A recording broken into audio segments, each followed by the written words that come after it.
Yo, it's the man we all know and love, Kwame, and you are tuned into Street Lit Talk with the queen of Street Lit, Wahida Clark. Controversial topics, celebrity and influencer publishing, and of course, Street Lit books. Because after all, it's Street Lit, cause she's lit and she's the queen. So let's go, let the room fill up. Come on, let the room fill up. Now share the room, y'all. Let the room fill up. Come on, let the room fill up. Now share the room.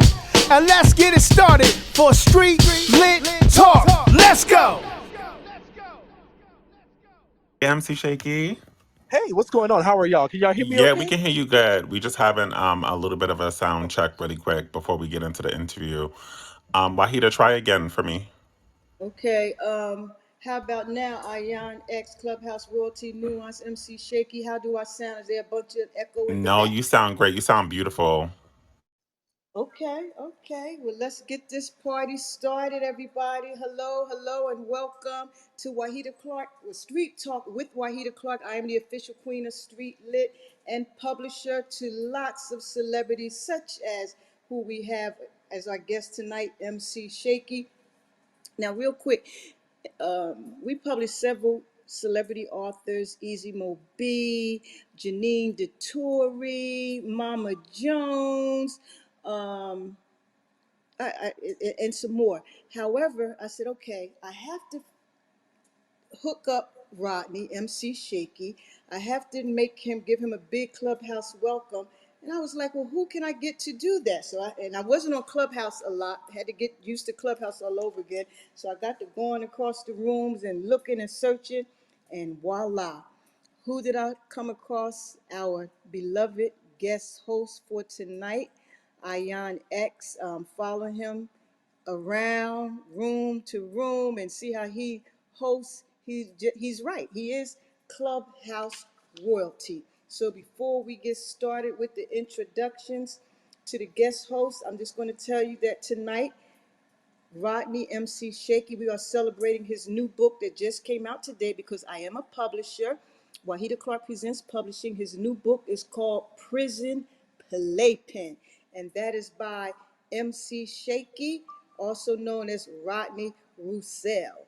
Now, Rodney MC Shaky Roussel, also known as the official host of New Orleans Bounce Music, is a Louisiana based MC, popular vlogger, and businessman.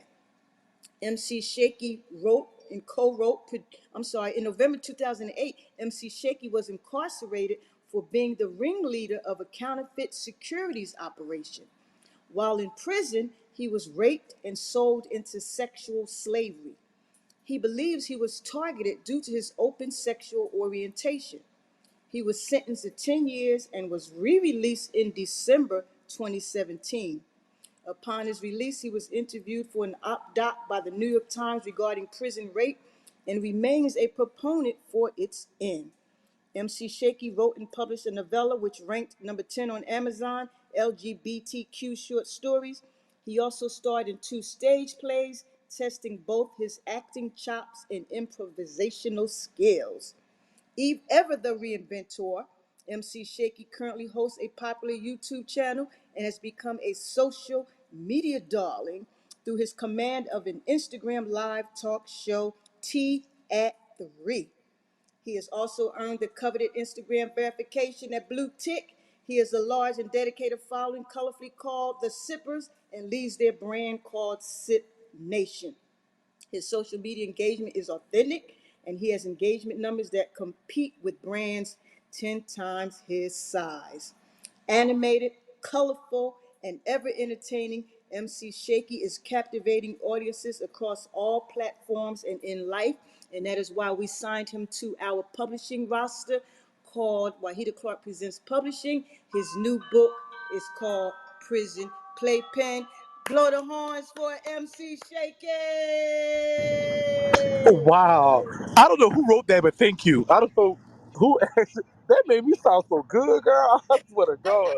That was everything. I swear. Hi, everybody. How y'all doing? What's going on? Thank Yeah. you. Thank you. That was from Team WCP. Now, to bring on the Clubhouse Okay. royalty that's going to take this interview, this event here to a whole nother level. Let's Right. talk about Brother Ayan. Ayan X, Clubhouse royalty. Ayan Fix My Life.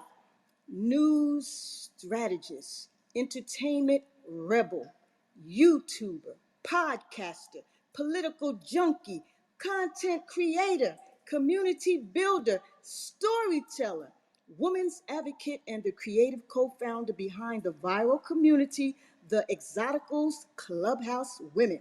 CEO and founder of Ayan Fix My Life, the Olivia Pope of Clubhouse. I love me some Olivia Pope, so that really got me right there. Let's give it up for our guest host, Ayan X. Blow the Thank horn, you. Ayan. Thank you, Waida, so much. Well, I definitely appreciate you for that introduction. That was super dope. I'm so glad to be here and to be able to interview MC Shakie. I'm like shocked because I do love me so MC Shakie. Oh my God, New Oh Orleans my God, thank bounce. I love New Orleans. I could not believe this. Y'all just do me a quick favor. Make sure y'all sharing the room. Make sure that y'all letting y'all people know on Twitter that we're doing this interview. For those who are new on Clubhouse, hit that arrow button right next to the chat box and just hit share on Clubhouse, and then invite all your friends in to listen into this really crazy interview. I'm super excited. Thank you. you. I Well, it's love all you. I yours, love you. Ayan. It is The floor's all up, yours. period. Okay, all right. Thank you so much. Well, I'm gonna thank you again, Shaky, for coming through. I appreciate Oh, you. the pleasure is mine. Let I Go love what ahead. you do. No, seriously, I love what you do. So I recently, Clubhouse is so foreign to me. I'm such a IG YouTube type person that I don't and well, of course the Beagles and stuff like that. But so this is all new to me. But just to see some of the stuff that you were doing, I've been on your page for a few days now, and it's like, oh my God, you're so unique. You're so just entertaining, engaging, and just so deep. And so I'm a new fan of yours, and it's a pleasure to be here. So I'm definitely IIX. I'm just definitely excited to be here with you in your world and just kind of seeing what goes on. Thank you so much for having me. Of course, no, thank you so much for me. I'm like shocked. Wow. Shaky know about me. Wow. Okay, all right. Let's get professional here.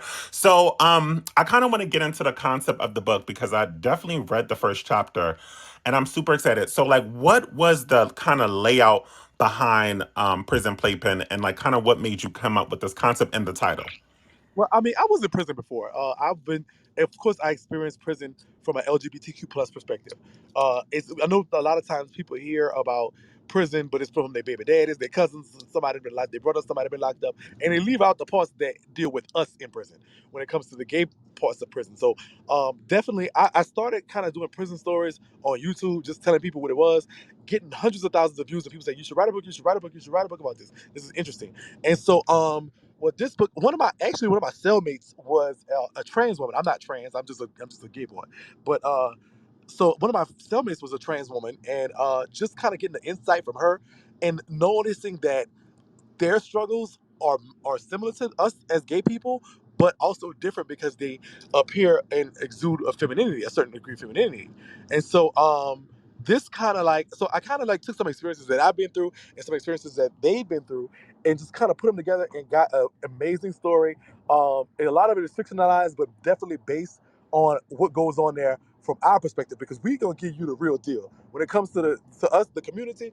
Like, sister, we're gonna give you the real. This was happening, child. They might be telling you they're not doing this, but just like they're telling you they love you on the phone, when they hang up, they come and tell it to us in the page.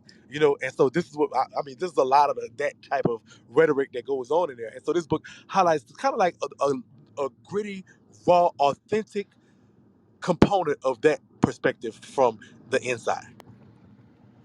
No, thank you. So as a man, that's a part of the community. How was your experience in prison?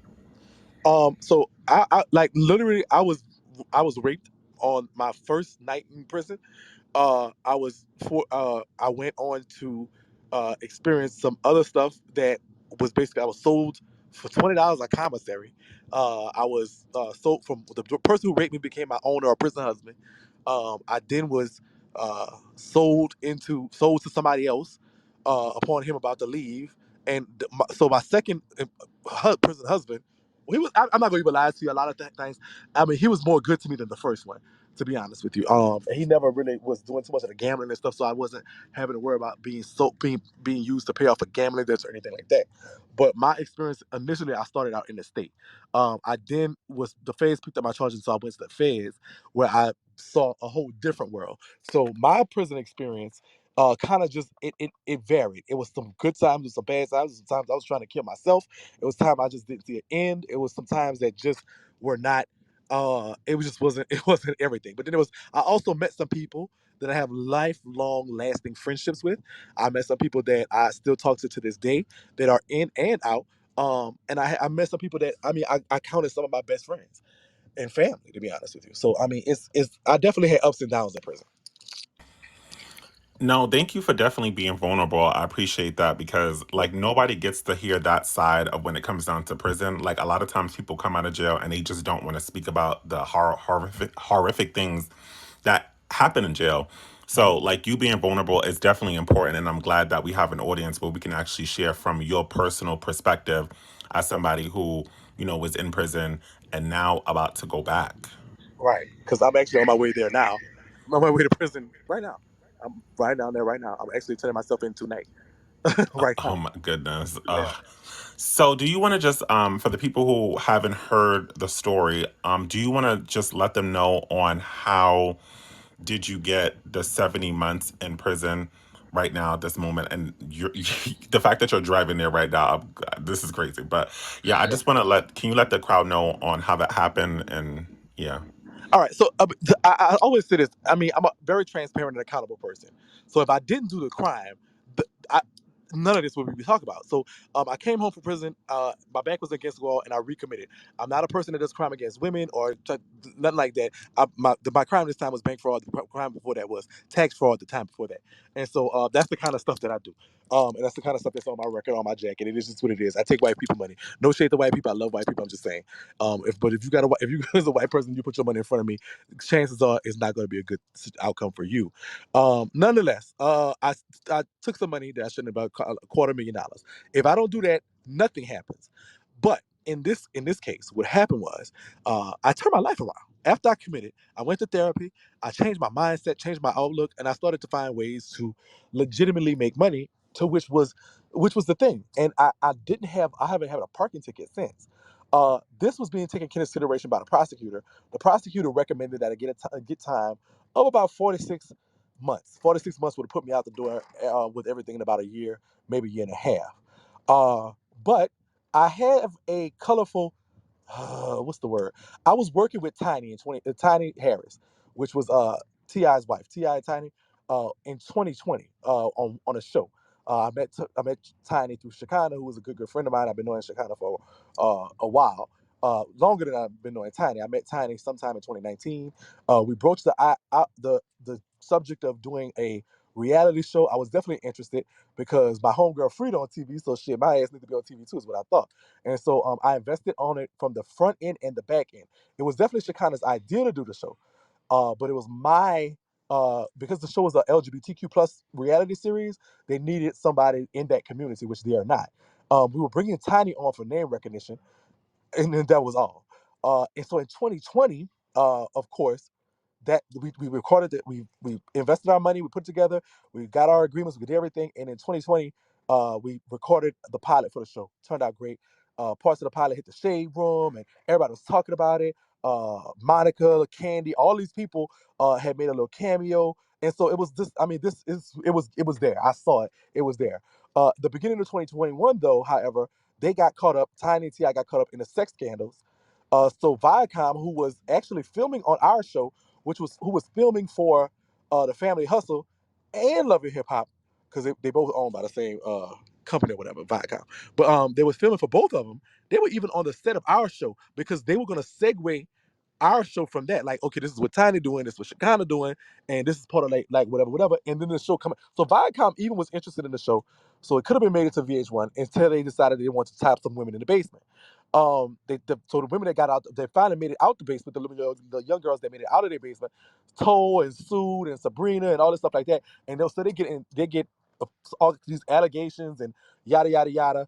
Ti gets out of this by making sure that the feds know who the rats are, and Atlanta putting the rats in cahoots with the feds, and they get out of the federal charges. However, this also Viacom, nobody wants to touch a show with her name on it. So I offered to buy the show from her. I offered to buy the show from her. She didn't want to buy the show. Her and she kind of got mad, and so it was me in between with my money, and I ain't got no money like they got money. And I couldn't steal nothing from the white people no more. But I ain't no money like they had money, and like literally, my money tied up. They literally, and she's on some. I want to jam and stuff like that. And I'm like, look, lady, you're holding up progress. We could just send me the show. You have a third of the show. Give me a show. I will buy it from you. I had a deal on the place with Shakana to buy her section of the show, but it didn't. She wanted to be a pig-headed person about it, so I went to Instagram and called her out on it. Like, this is why y'all not got on the show. This is why y'all seeing Bad Boys Club instead of seeing our show. And so you know me. I mean, if anybody does know me, if you don't know me, I tend to say what's on my mind. I might have called her a piglet, or I might have called her a little piggy or something. She got mad. Me and her kind of had a little falling out. And so I thought it was it pretty much. I did interview some of the women that used to work for her, and posted those interviews to YouTube. Just the women that were talking about the anal ease and gallons of anal ease and stuff they was finding in the house, and the dildos, and one of the women alleging that she was fucking. Can I say curse on here? I'm so sorry. Do Clubhouse let you Yeah, curse? you could curse. Go ahead. Okay. All right. So one of the women alleged, but one of the alleged that one of the women was fucking and tying up in the basement and shit. Ti couldn't nut unless you stuck a finger up his ass, and I put all that out. Fuck them. I don't care. You took my money. I don't. That celebrity shit don't mean anything to me. I'm sorry. I'm not. I'm a, I'm a hood celebrity in New Orleans. I'm known. That's all I need in my mind. I don't know who knows me in the world. I don't care. I'm gonna just say what's on my mind. I'm gonna just say what is real and what it is. So I put that out there. They got mad. Um, then then the next part about it is she wrote a letter to my judge. Now, the wrote a letter to the judge, and then took a video that I said something and took it all out of context, and asked the judge to give me the maximum.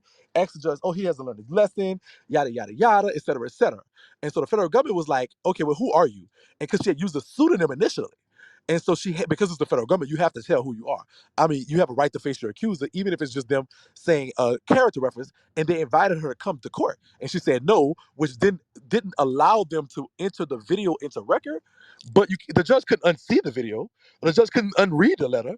And so my judge went above what the prosecutor, and of course I was asking for leniency, but above what the prosecutor went, which would have been gave me an additional 24 months, which is an additional 2 years, and gave me 70 months. Wow. Yeah. Oh, child, that is, whoo, child, that is a It is. lot. And I want to clarify this one. I love New Orleans and I love the culture down there. Thank And you so I much. had that, but like when I heard like your music and like what you do, like I just kind of wish when I was in New Orleans I could have met you.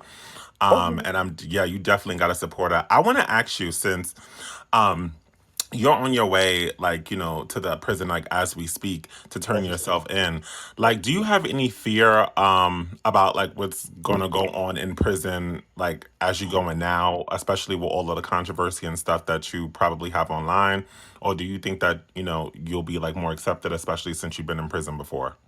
All right, so I'm going exactly to the prison where I discharged from, and okay, so it wasn't bad when I went left. To be honest with you, it wasn't. It was a day camp in a sense. I was the feds. It's a low security facility, and it was a day camp for the most part.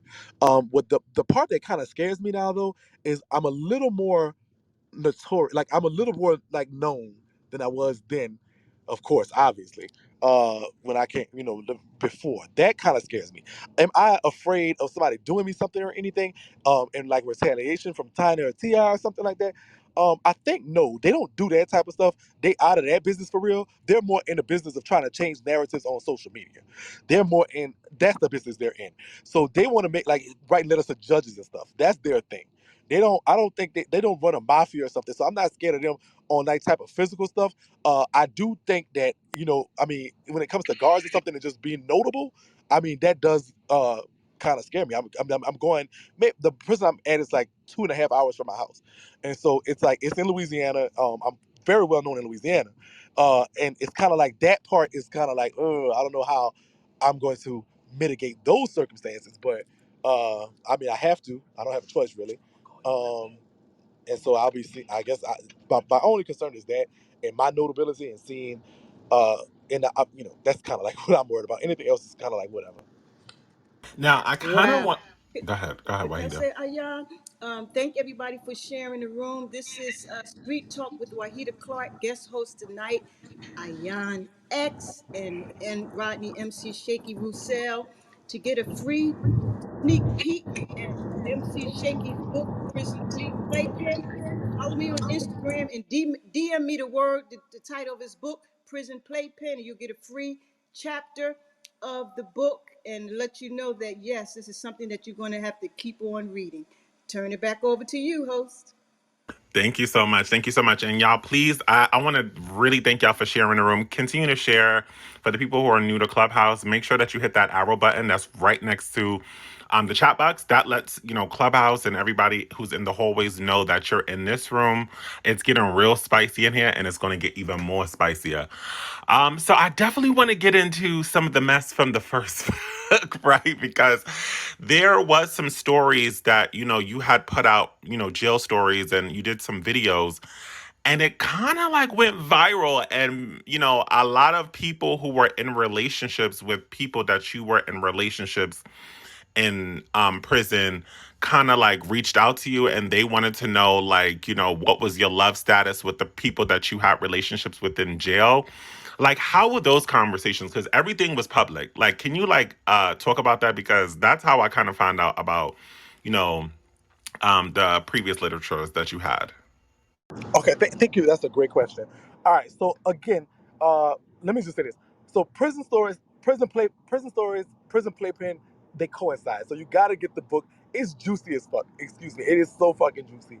Like if you ever thought you got a baby daddy, cousin, anybody that you want to know, y'all got to get the book Prison Playpen because it's so real and raw and gritty to what I went through and to what you see in there. Now, of course, while in there people like us LGBTQ plus community people, I mean, there's a no sex rule, of course, but I mean, there's also a no gambling rule, and there's also a no smoking rule, and there's also a no this rule. And so I always tell people the prison is never run by the guards or anybody. They go home. The prison is run by the people that stay there 24 hours a day, 7 days a week, and that's the prisoners. You hear me? And so just as colorful as I am as the colorful characters in Prison Playpen. And so you definitely got to get this book to just get that juice. But to answer your question, is like what are some of those conversations like? It's a lot. I'm having conversation with baby mamas of niggas that I was fucking with in jail. I'm having like they're reaching like prison story. If you're a prison play pin has just gotten to the point where people are just like, wait, I know somebody that look like that, talk like that, and they were in jail during that time, and they're putting two to two together. And a lot of my supporters are like, hold up, I know him, and blah blah blah. I be trying to change names. I be trying to mix it up a little bit. But I swear to God, no shade. My people are detectives. They go find out. They put it together, and I just be like sitting there, and they'll question their nigga or something, and the nigga be like, "No, he lied and stuff like that." That pissed me off because I'm not lying. I'm living my truth. But then so that's kind of like those conversations are like that. It's like these women are starting to see that. Okay, wait, something is like not something. These dudes really messing with that, and it's really true. Like this is what's happening. I mean, people we don't want to talk about it, but let's talk about it. Let's talk about it. Address it.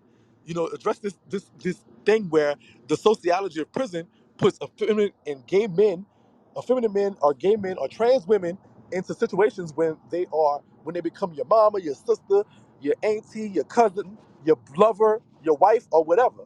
And just as much as he on the phone talking to you and tell you he love you in 15 minutes, the next 15 minutes he in my bunk feed me honey buns that you done sent him. And so it's just what it is. So Now, do you like? I always wanted to ask this question.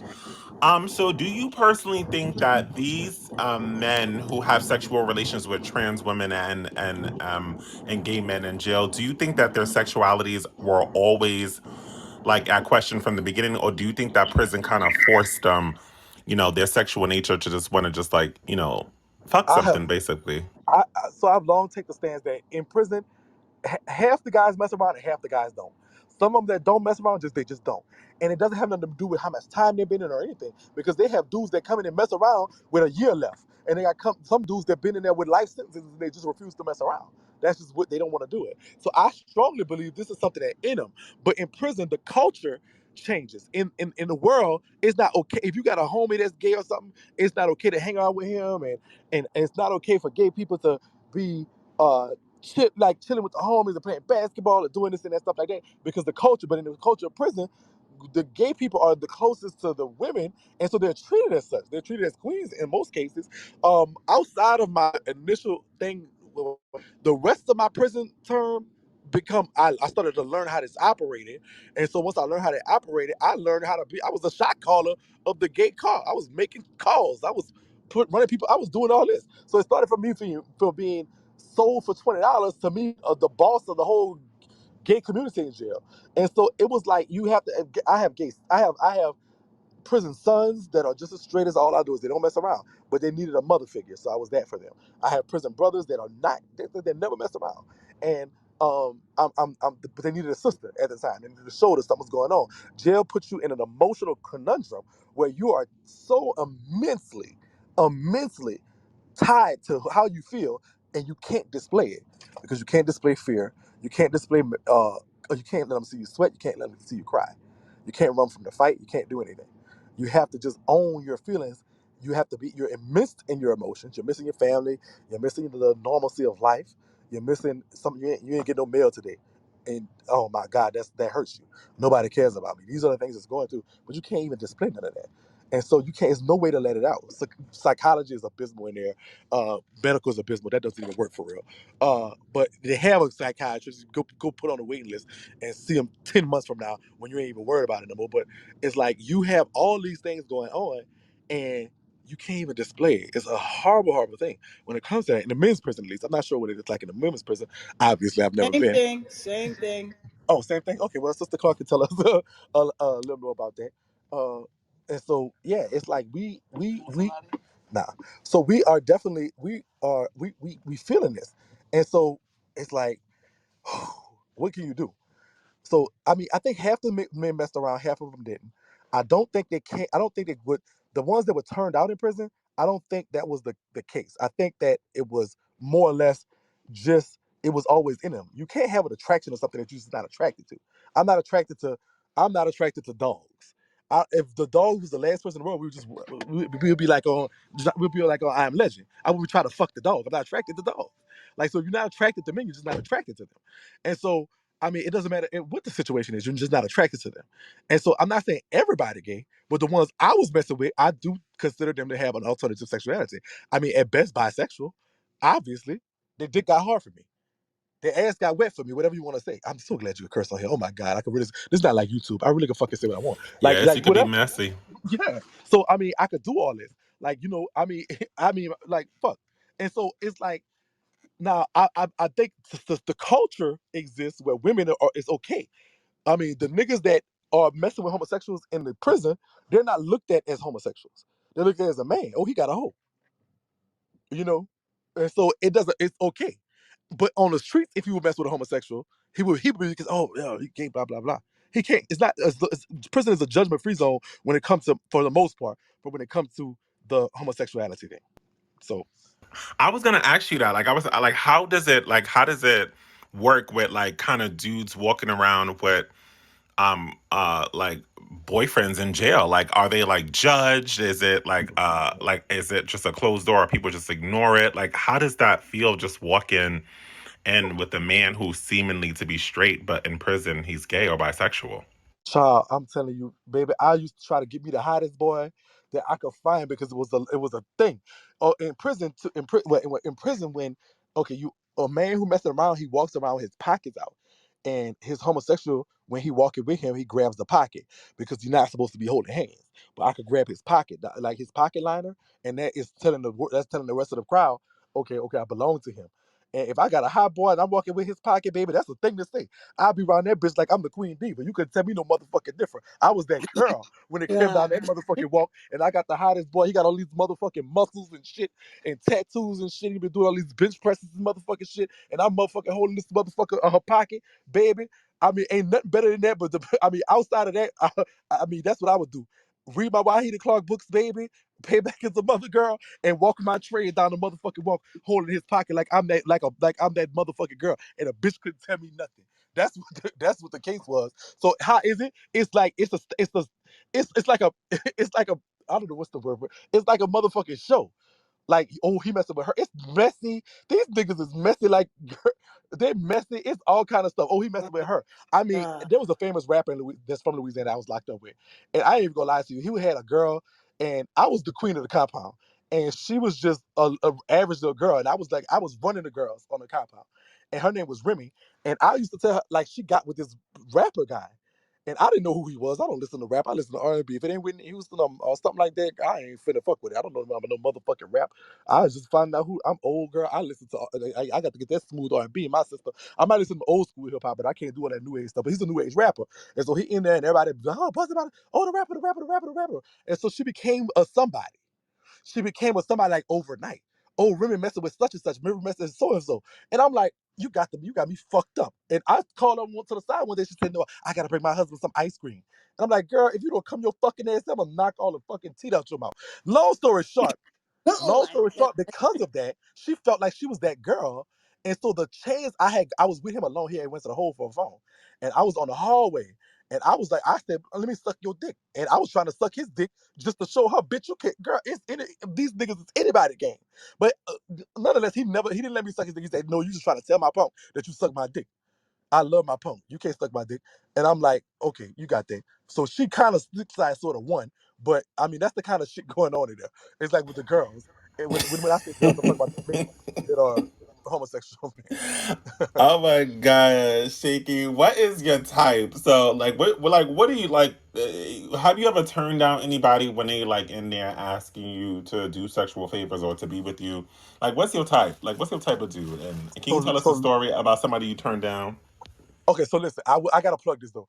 But okay, so that's why I turned out. No, in a sense, but prison playpen is really about that. Because the guy Atwater, he didn't want to mess around at first, and this is coming from a true story. Because I was messing with a dude. It was a Jamaican actually, and you know Jamaicans don't go; they think homosexuality is wrong. And so I'm literally with a Jamaican, and so because of certain things, he really didn't want to do this and didn't want to do that. But you know, let me say something. I mean, I knew I kind of by this time in my prison sentence, I knew how to play my role. I knew how to bat my eyes. I know how to I know how to do what I needed to do to just kind of like just be whatever he needed me to be at that time because I wanted him because he used to dance with this rhythm that I just think okay if he could fuck like that it's over with and he could no shade because he was a Jamaican but anyway so this is exactly what my character Atwater does in the book he can't be with her for real because of what the homies think and whatever the thing you know whatever the case may be but he really want to fuck with her and so I don't without giving too much of the book away it's just like this is exactly the question you're asking is literally answered in prison playpen no shade. I cannot wait to get the book. I'm super excited to read through all of it. I'm super excited. Now, I kind of want to get because you are definitely a celebrity and you do have a lot of celebrity friends around you. And I saw a viral video of you going around. I think it was on Bigo, and I was watching it. And I guess the crowd was asking you, like, who has supported you and who hasn't. And do so. My question to you is, like, do you personally feel like, a lot of your friends like distance themselves from you after this situation kind of happened? I know you like friends with like Super Sen and a whole bunch of other people who are in the New Orleans area or who are in the LGBT communities, not only in New Orleans but outside of New Orleans. Like, how are they taking this whole lockdown that you're about to have? Okay, so not friends with Super Sam, but on another note, me and her have a very, very colorful uh rivalry sometimes. It's not what it used to be, but we're okay with it now. But I will say this though, my the celebrity the celebrity friends that I had, um, some of them actually, I've actually a few reached out to me, that I don't know if I don't, they kind of did it privately, and I don't expect nobody to do anything publicly. I mean, of course, they do whatever they do, and with me has to be limited because of what I do. But I mean, I can say Shakana has always been supportive. I just talked to her recently. I've talked to Portia. I've talked to Phaedra also has reached out to me doing this and asked me if I needed anything. Um, and so a lot of them, so some of them have, and some of them I just haven't heard from them. So I have, it's kind of like it's about 50-50, I would say, that I've talked to that I would talk to sparingly. And then some of them have reached out privately as well. Some have, a lot of them are interested in what's going on with the CI situation. And like, they was like, I told you that even when you did the show, I was like this, like whatever. T.S. Madison and all of them they have reached out like that. So you know, I'm not no I'm not a name dropping type person at all, and I'm not whatever. But some people have and some people haven't. I just gotta know where you stand at this. So I mean, I didn't do the crime. I did the crime. I did it. I don't. Nobody owes me anything, to be honest with you. And so I mean, at the end of the day, I have to just kind of eat it if they don't. You know. Now, how was it growing up in the South, being an openly gay man? Like, do you feel like it was hard for you growing up? Do you feel like you were accepted? Like, just kind of break that down. New Orleans is a very progressive city, though. I mean, we have gay rappers. We have, I mean, all that's what I was thinking when I was coming up. If you were gay, you was gay. Um, I didn't really experience any of that, to be honest with you, until I went to the country. My dad came into some money when I was about 14 and moved us outside of New Orleans, and I kind of experienced that a little bit and got insight into like, oh wait, people might not like you because you black and you gay. It's like you both of them, like pick one. And so I definitely I definitely feel like that just kind of growing up though, I grew up in a progressive city, so even when I came out, like my mama, everybody was like, my family, like we knew you could shake your ass, but my name is Shakie because I used to dance. I used to shake my ass. They're doing the bounce music, and so they was like, you could shake your ass better than any girl they put next to you. Uh, we knew it's not even like it wasn't even a big hoorah. It was like okay, no big deal. So much. My mama cried a little and all this other stuff, and we had to talk about different little things. But it was my coming out was a little uneventful, to be honest with you. My first love was more eventful than my coming out, sort of speaking. I did write that in another book that I write. Hopefully, Sister Clark, it's a novella called "Deserve to Be Loved." So hopefully, she decides that you know what, let's do some LGBTQ type. We do a lot of street lit. We do a lot of let's do some real live. Wahida Clark presents LGBTQ plus and just do a lot of that, with the community. So hopefully, we can get Oh, some, you know, uh-oh. there goes. No, no, no. But definitely, guys, follow MC Shaky. Most of you already follow Ion X. Follow my daughter, aka Wahida Jr.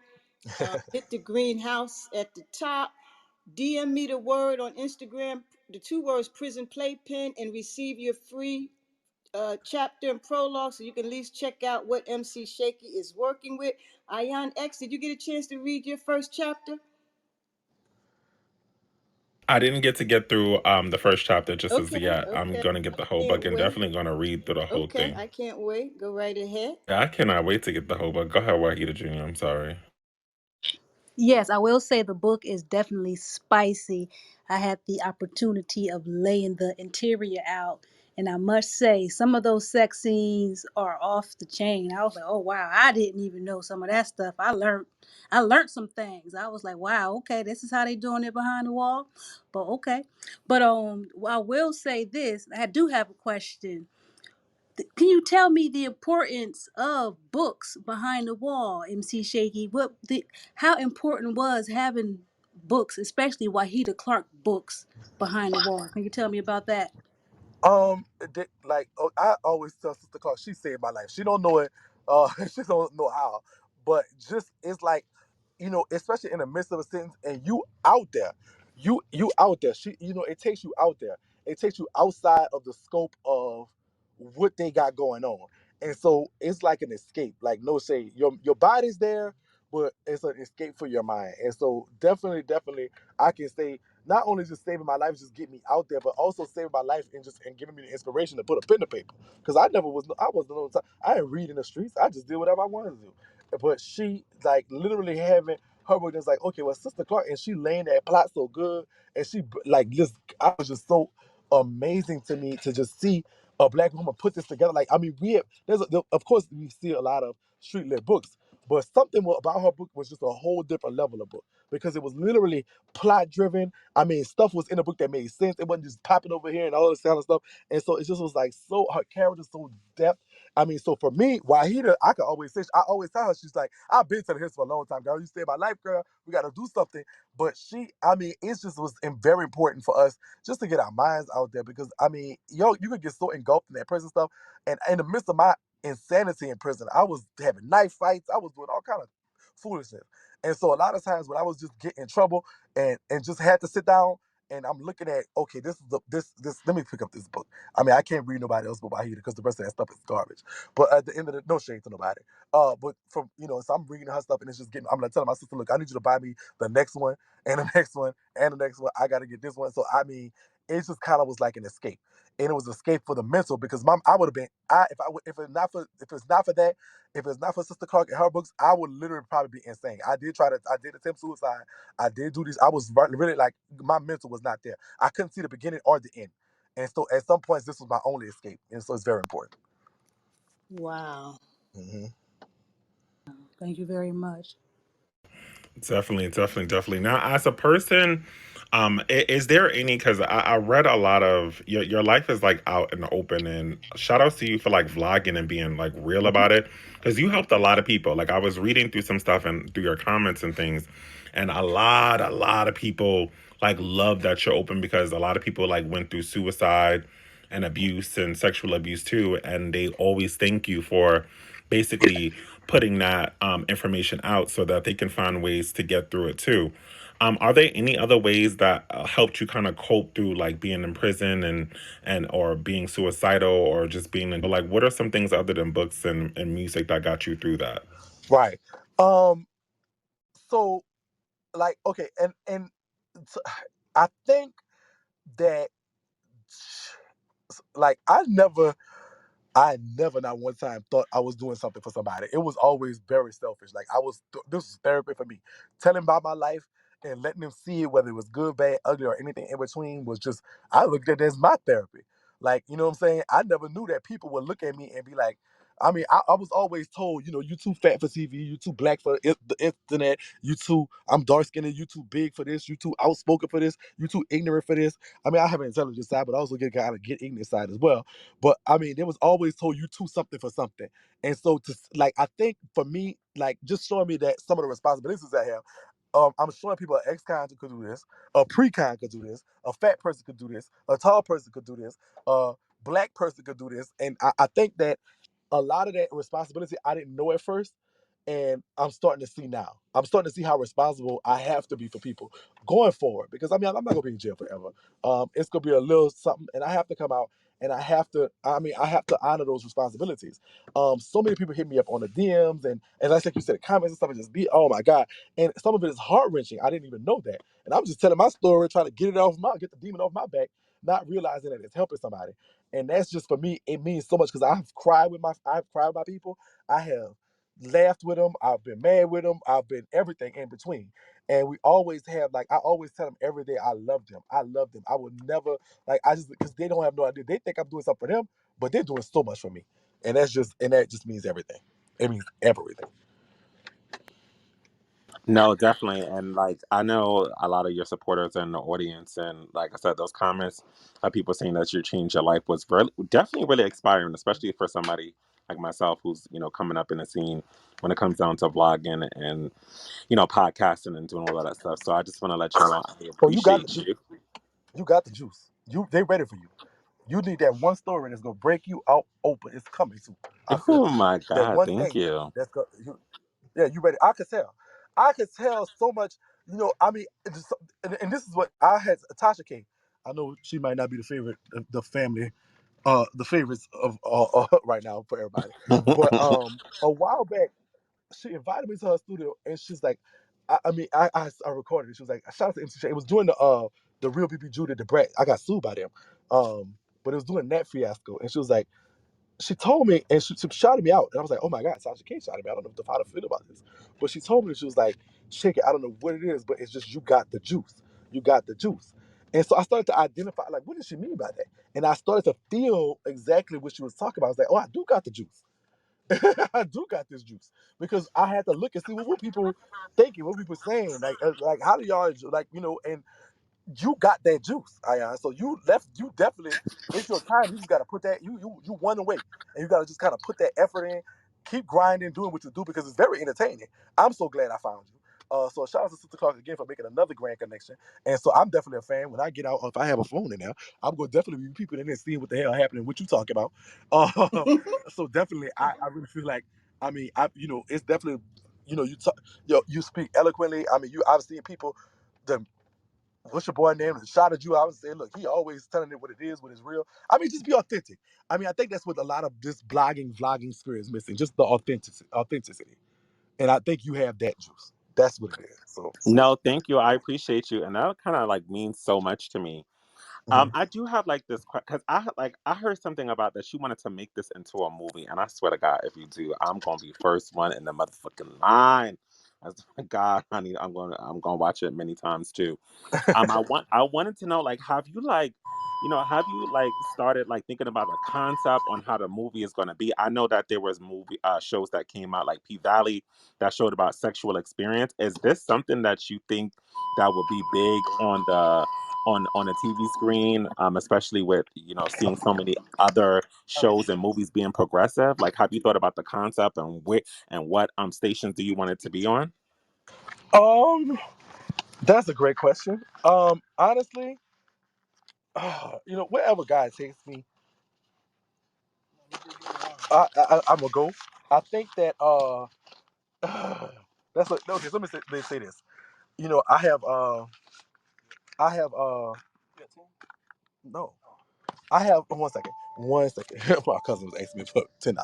All right, so I'm going in the store. But I wanted, so yeah, movies. Listen, Prison Playpen is Oz meets The Orange is the New Black meets Noah's Ark. Like you can't get it no better. Like you can't. It It, definitely is a Noah's Ark kind of feel. That's what I love about it. Yeah, because I mean, you have a friendship in there, and I definitely want to highlight that. I mean, Summer goes through the gauntlet, but she also meets friends. She meets people that turn into her friends. You feel me? And so I definitely wanted to say that. So it's like you have all these elements, and these are all big shows in my opinion. So I mean, I think it can be that. I know it can be that. I don't know. I was just talking the other day, and I was just like, this would be a great movie. People want to know what goes on in there. I mean, I know a lot of these shows did a lot to talk about it, but from our perspective, from the community perspective, and we're in there, we in there. And so um, that's just never really highlighted, and so they get a chance to see it that way. And so I would love for this to be one of the Wahida Clark publications that turns into a big screen hit to where people can get that feel from it. So yeah, definitely. No, I could definitely see it as a show too. A show, a movie. I could see it like, just like growing and flowing because it's this is like amazing. And like the fact that you out here like really putting your life's like stories out here and that you like giving people a feel for things that happen behind the walls. Because let's be clear, everybody kind of want to know the tea. Like everybody want to know what's happening behind them walls. And I think like I mean, you have been the only author that I personally know that has really told the nitty gritty and the meat and potatoes. So I encourage y'all to get the book if you really actually want to know the tea from a Right. person's perspective. And the little articles that I did read is usually from a person who try to do similar things like you. It's from a person that's not from the community's perspective, and it's usually really vulgar. Right. So no, I definitely appreciate that. Now, I wanted to know, like, how do you feel like the community has supported you when it comes down to like your writing and the music and everything that you have going on, the vlogging? Do you feel like you have more of a woman fan base, or like a queer audience? I think that it's definitely black women, without question. I do have, I think the LGBTQ plus community that does support me, I think it's more like an unspoken. Like, I get a lot of DMs from, I get a lot of DMs from heavy set gay people or gay people that are like, and it's like, oh my God, they used to tease me so much about being, and you just come out here and you big and you don't care and you pluck the trade, and it's like, okay, whatever. And it's like I get a lot of that, like so the LGBTQ plus community is kind of more or less quiet. Uh, so they're there though. They're watching. I don't know what the thing is, but I think when it comes to my black women, I think is that they're more vocal. And so I don't, without black women, there's no such thing as Shaky right now. You wouldn't have this conversation with me. You wouldn't be caring. Without question, it's the black women, and it's like, so I definitely, when I have an opportunity, I always kind of highlight, or if I can, highlight their contribution to not just my life, just like let me into their let me into their lives. I mean, I get so when I get messages from guys, it's like, my wife watch you. I got stopped by the police one time, and it was like, oh my God, you the dude my wife cannot stop watching. I'm like, okay, could I not get this ticket, sir? And so tell your wife, call your wife and see. I didn't get the ticket, but it's like, so it's like my black women. I mean, I know there's no me. There's no nothing I do, no nothing nobody care about if it wasn't for them. So I definitely the crown jewels of society for me is black women, and I What? definitely What? have. What? Why are we so loyal to you, Shaky? What you think I it is? don't I don't know. I ask myself that because I don't think, unless y'all just think I'm fine and y'all trying to get me or something. I don't Oh know. my God. I don't know.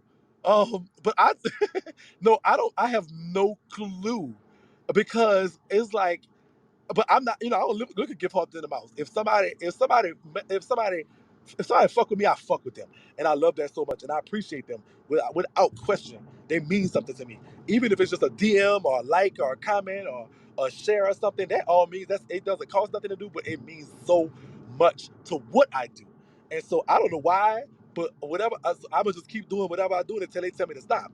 So I don't know why. You tell me why are black women my biggest champions? Why?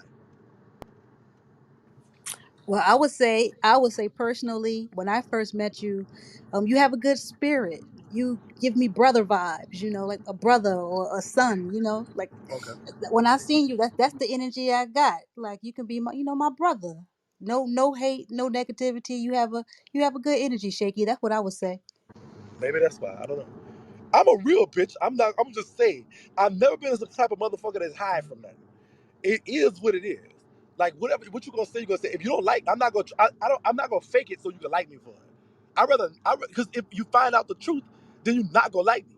So I might as well just tell you the truth. And if you like it, you don't. When I was living with my mama for like 2.5 years, I never heard that. They used to bring me up for that. This bitch, you talk about this person and you live with your mom and all this. That was the thing that before they went, after I stopped living with my mama, then they started going about the fat thing. But I mean, and so I think maybe that kind of goes into, that's the vibes you're getting. Like my energy is just real. It's like I'm not finna. I can't be. I hurt. You hurt people being fake. You hurt people lying. And the person you be hurting is yourself. I go to sleep very good at night. I go to sleep so wonderful. I sleep so good at night. Even going through this. I didn't lose a wink of sleep, and the reason why is just because I'm just a real ass motherfucker. What the fuck you gonna tell me? Oh, I'm going to jail. If you don't like me, okay, press the unfollow button, press the X button, block me. It doesn't matter. I had, like what the fuck? I'm not gonna it is what it is. I'd rather you do that now than me saying I'm not going to jail and then I go to jail and you press the block button anyway. Press the block button now. We can both save each other some time. Period. Now, we're going to be taking some questions from the chat. So if anybody has any questions, I'm going to be pulling some questions from the chat box. I kind of wanted to ask you about that when it comes down to real blood family. Like, how do they feel about just going to prison, and how does it make you feel? Hearing their emotions about that. Like, does that make you sad? Does that make you kind of depressed? Like, how does that affect your mental? Honestly though, okay, check this out. You know, um, uh, so my close family, my sister, my brothers, my mother and father, all of them are still alive. They there. It does hurt. It does become an issue. It's the elephant in the room most of the time as of late because of me going back to prison. But I think that they're accustomed. They know what I do. They know what I've done. I've never been. I mean, just as much as I'm honest with the people that support me, I'm definitely honest with these people as well. As far as the exterior family and cousins and stuff like that, I learned a lesson. When I went viral in the shade room, and then I started a little company that sold cosmetics, and this is all I made. I made $40,000 over the Black Friday, right? I did 39,000 worth of sales. That cost me about 25,000 to do. Nonetheless, so I made about 10,000. But of course, I post the sales. Yeah, I made sales, y'all. Congratulations, thank y'all for helping me. I didn't get one. But then I get all my cousins, all my aunties, uncles. This person in jail. This, I got this light bill due. Blah blah blah. And I cursed them out and cut them off anyway. So I don't know what they think, and I could care less because you gonna help me spend it, but you didn't help me make it. I could talk about my people that fuck with me, and I can see even if they didn't buy nothing. Guess what they did? They shared it, they liked it, they posted it on their page. They was like, "Oh, Shakie got a Black Friday sale," and yada yada yada. They did this. These people are my family when it comes down to it. My Sip Nation, so my supporters are my family. My cousins and stuff, it's really like fuck them. I don't know what they thinking about me going to jail. They might be thinking, oh, that's good because when he got a couple dollars and he get this, that, and the other, he cussed us out. But bitch, I'm supposed to cuss you out. You ain't help me. You ain't post nothing. You ain't come put up. Bitch, Oh you ain't my come. God. Yeah, you ain't. I ain't see you post. You got Nicki Minaj on your page, bitch. I got music out too. You got motherfucking. You got No Shades. You got Wahida Clark on your page. You ain't post my book. I got a book out too. Like, you know what I'm saying? Oh, I love Wahida Clark books. I'm your cousin. I got a book out, bitch. Like, you know what I'm saying? We blood. But then as soon as you think I made $1, here you come knocking. Oh, cuz my fucking ass. Where the fuck you was at? I told my cousin took me up and said my light bill, blah, blah, blah, 145. I said, you got four? You got she had 3 baby daddies, but I thought it was 4. She got 3. But she got 4 kids. But I'm like, bitch, you got 4 baby daddies. Bitch, why the fuck did you call all of them first? And what did they say? Bitch, you open your legs for these niggas, bitch. Why you can't give me none of that. You ain't give me. It got to be some hot tamale you got on between your legs because they keep going in there and they don't want to pull out. So at the end of the day, bitch, you ain't giving it to me. I could have put it in sold some somewhere. I ain't want it. Of course, you're my cousin, number one, and I don't like woman. But number two, bitch, I could have sold some somewhere, and you could have paid your life with your fucking stuff. Bitch, go help it on the pole like Mercedes or people or somebody. But at the end of the day, one thing about it, if you say for sure, bitch. Like I cussed out so many aunties and cousins that I know they are eating it up right now, probably because of what's happening to me. But I mean, all I can say is fuck them. I don't go there. I ain't lost nothing. I ain't lost nothing but somebody begging for something. Just because you family, just because you blood, it's not making you family in my eyes. My family. These I have women. Oh my God, there's women I will call right now before I even call my sister that I met on through social media and I met through doing what I do. And I mean, I have that's who my family is. I mean, I could call them for anything. They could call me for anything when I do got something. But when they don't call me, y'all, I'm going to prison right now. I need all my I need money on my books right now. But when I did have a couple dollars before the feds started coming taking everything, they could have called me for anything, and because they were that real to me. And so I don't think blood even makes you family. I think it's more like that term of endearment when you go through something with somebody. And everything that I've been doing has been a journey to me from just coming from home and writing prison playpen and doing the social media stuff and trying to grind and make it and trying to figure out how to do it legitimately has all been a struggle from day one. Every day is a struggle because I know what I could do. I know I could just let me see one of these white people's social security numbers and show you how I could just get a jet tomorrow. And so I mean, just knowing that it doesn't mean I have the ability to do it and I shouldn't do it. So every day is a struggle for me. But these people are struggling with me, not my family. My family just waiting for somebody to get something in the family and then saying, "Could I get some?" That's just weird to me. So I don't have much of a family that's biologically. My family comes from the people that you see in the room right now. I don't see the comments, but I don't know how to work Clubhouse. I think, but I see if there's any of them here. I know there's some of them here. There's a few of them I can count on. I know gonna be here, and they're here, and they're gonna put their green hearts up, and they're gonna cry with me. They're gonna laugh with me. They're gonna do everything with me, and they gonna buy the books. They gonna support the books. They gonna motherfucking post it, and they gonna do all that. My real family don't do that. Them bitches don't do another fucking thing. But when the book become a bestseller and sell a million copies and get made into a movie, that's when I'm gonna hear from them bitches again. So fuck them for real. So, I don't even like so Trump. speaking of Sips Nations, they actually have a question for you. So the first question that they wanted to ask was, this one's from Linda. How do you think the DL dudes in Louisiana will take you exposing the world? So I'm a person that lives in my truth. If they can't take it, don't get thinking they're homosexual. If you don't want to be known as somebody, you know who somebody gonna be, and you don't know who somebody aspirations is. A lot of these niggas, these niggas didn't know I was going to come out and turn up. Even though I was telling them, everybody said they in jail, I'm gonna come out and be an astronaut. But I told them I'm gonna come out and go to space. I'm not gonna stop until I reach the moon. I have that much drive and that much determination. This is not a never ending thing for me. And so I'm gonna be and do everything that you could ever dream of. That's who I am when it comes to motivation. So if you don't want to be known for that, don't sell me no dreams. Don't give me no lies. Go fuck somebody that's gonna be undercover with you because I'm not that girl. So I don't have no sympathy or empathy for a nigga that's lying to you as a woman and telling you he's straight when he stuck his dick up in me when we was in the pen, or let me stick my dick up in him. Go ask him how he feels, because I didn't do nothing wrong but living my truth. And so if living in your truth is a bad thing, if it costs me anything, even my life, I'm gonna die happy knowing that I lived in my truth. What the fuck? I didn't live a lie. Ain't nothing can make me feel bad about that. I'm only telling the truth. I'm only telling my truth. So if he can't accept that, don't stick your dick in me. If you got a shame of who you sticking your dick in. That's not that's a good question, but that's not the question that goes to the motherfucker that's sticking his dick in me. How do I feel? I'm not exposing nothing. I'm exposing myself. I'm telling you what happened to me. Now, if he happened to be one of the ones that's sticking his dick in me, maybe you should ask him why. If you're not gay, why was you sticking your dick in this big faggot, this big black sissy right here? Why was you doing that? Because this big black punk's telling it all. Don't do it. If you're ashamed of it, don't do it. If I didn't want to be looked at as a scammer, I wouldn't have took them white folks' money. But guess what the fuck I did? I took it. And so guess what the fuck I gotta own? My truth is this. White people, white people, don't leave your credit card around me. Truth scammer for real. Ask my nigga for real. Like, it is what it is. You asking me how I feel about exposing them. Fuck them. Don't fuck with me.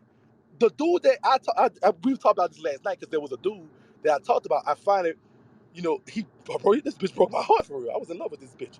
And so he denied me to his baby mama and all them people. I'm just living in my truth. Now y'all take it how you want. I don't give a fuck after that.